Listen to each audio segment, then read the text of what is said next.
ایک شخص آیا حضرت علی کے پاس انصاف مانگنے، لیکن جو جواب ملا وہ پوری دنیا کے لیے مثال بن گیا۔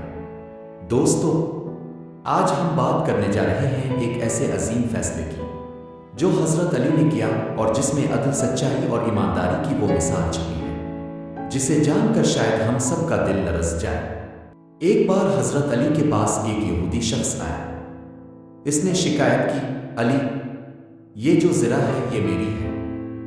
حضرت علی نے دیکھا وہ زرہ واقعی ان کی تھی، لیکن اسلام کا خلیفہ، نبی کا چہیتا، علم کا دروازہ۔ اس نے فوراً قاضی کو بلایا اور کہا، یہ شخص دعویٰ کر رہا ہے، فیصلہ کرو۔ قاضی نے دونوں کی بات سنی اور کہا، علی، کیا آپ کے پاس گواہ ہیں کہ زرہ آپ کی ہے؟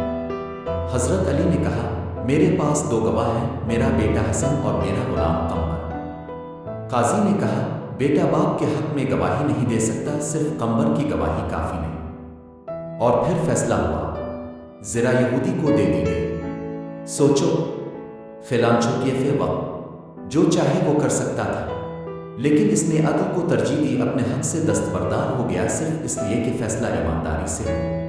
اگر آج ہم حضرت علی کی طرح عدل کریں تو معاشرے میں نہ جھگڑے ہوں، نہ نفرت، نہ ظلم۔ آج ہمیں اسی علی جیسے انصاف کی ضرورت ہے جو سچ بولے، چاہے نقصان ہو، چاہے دنیا ناراض ہو جائے۔ اگر ویڈیو نے آپ کے دل کو چھو لیا تو اسے ضرور شیئر کیجیے، شاید کسی کو اس سے سبق مل جائے اور وہ بھی عدل و انصاف کی راہ پر چل پڑے۔